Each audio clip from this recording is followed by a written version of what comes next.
Definitely इस पूरे हत्याकांड का मास्टरमाइंड ये नाबालिग लड़का ही है। इसकी पहले की भी क्रिमिनल इन्वॉल्वमेंट है एक हमारे पास अटेम्प्ट टू मर्डर की। 15 से 17 दिन से ये लोग इस चीज़ की प्लानिंग कर रहे थे। कल रात को हमको एक कॉल मिली 8:30 बजे, उसके बाद एक कॉल और मिली उससे 15 मिनट के बाद, जिसमें यही बताया कि यहाँ गोली चली है और कुछ लोगों को गोली लगी है। दूसरी कॉल में ये था कि जी मेरे फादर को किसी ने गोली मार दी है।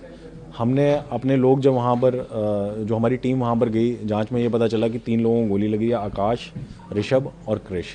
ये तीनों आपस में रिश्तेदार है। आकाश का बेटा है कृष और आकाश का भतीजा है ऋषभ। इसमें आकाश और ऋषभ की मृत्यु होगी।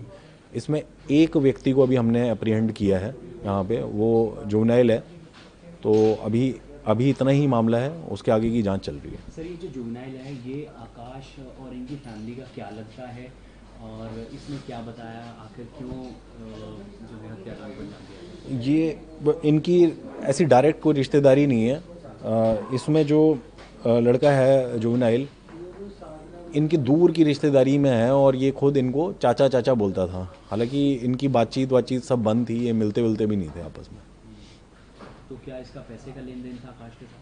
अभी देखिए प्राइमा फेसी तो यही आ रहा है कि इसका आकाश के साथ पैसे का लेन देन था। जो ये मांगता रहता था, करीब 70,000 रुपये की बात थी, जिसको ये देता नहीं था और उसको अवॉइड भी करना शुरू कर दिया था। इसके फ़ोन भी उठाने बंद कर दिए थे, इससे मिलना भी बिल्कुल बंद कर दिया था। तो क्या हम कह सकते हैं कि इस पूरे हत्याकांड का मास्टरमाइंड नाबालिग है? डेफिनेटली इस पूरे हत्याकांड का मास्टरमाइंड ये नाबालिग लड़का ही है। इसकी पहले की भी क्रिमिनल इन्वॉल्वमेंट है एक हमारे पास अटेम्प्ट टू मर्डर की।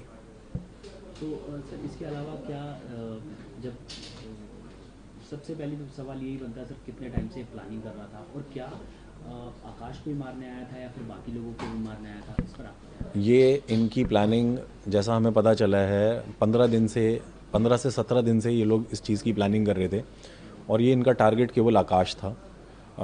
ऋषभ जिसकी मृत्यु होगी बड़ा दुखद है।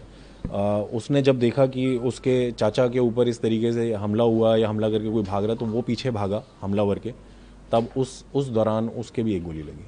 सर, सीक्वेंस ऑफ इंसिडेंट क्या था? कहाँ से ये दोनों आए, क्या इकट्ठा आए, क्या स्कूटी पे बिठा के लाया था ये नाबालिग शूटर को, और आने के बाद फायरिंग करी, किसके ऊपर करी और क्या सीक्वेंस ऑफ इंसिडेंट क्या रहा? सीक्वेंस ऑफ इंसिडेंट ये है कि गली नंबर 1 बिहारी कॉलोनी में ये घर है, जो मृतक है उसका घर है। ये लोग बाहर अपना दिवाली का जो भी है पटाखे वटाखे जलाना, दिए जलाना, मोमबत्ती जलाना, वो काम कर रहे थे। हाँ, उस दौरान आकाश बोल रहा हूँ, उस दौरान ये जो CCL है वो वहाँ पर आता है जुवेनाइल और इसके पैर छूता है। उसी एट द सेम टाइम जो हमलावर है वो भी वहाँ पहुँचता है और इस पर गोलियाँ चलाता है आकाश पे। आकाश भागता है अपने घर की तरफ, उसके पीछे पीठ की तरफ गोलियां मारता है और फिर जब हमलावर वापस जा रहा होता है, भाग रहा होता है वापस, तो उसके पीछे ऋषभ भागता है और उस दौरान उसको भी एक गोली मारते हैं। ये सीक्वेंस, और ये केवल आकाश को टारगेट करने के लिए आए थे और किसी को टारगेट नहीं। ऋषभ को सर कैसे गोली लगी? ओ ऋषभ, कृष को गोली कैसे लगी? कृष को तो उस दौरान गोली लगी जब जैसे आकाश अंदर भागा घर की तरफ, अपने बाहर था वो, जब उसके पता चला कि फायरिंग स्टार्ट होगी, वो घर की तरफ अंदर भागा तो उसके पीछे पीछे हमलावर भागा, उस दौरान उसके गोली लगी। वो घर के अंदर ही था। ये सर जो पकड़ा गया है ना, इसके ऊपर सर पुराने मुकदमे दर्ज हैं? नाबालिग के ऊपर एक पुराना मुकदमा है अटेम्प्ट टू मर्डर का। इसने बताया कि शूटर कहाँ से हायर किया और कितने पैसे दिए थे किलिंग के लिए?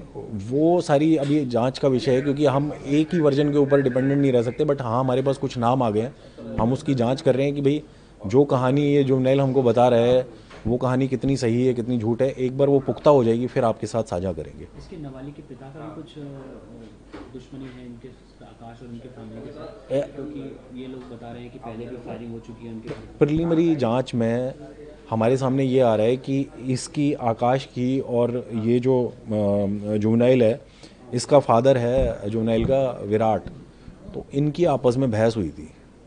हाँ, आकाश जो मृतक है और जो फादर है जुवेनाइल का विराट, इनकी भी आपस में बहस हुई थी।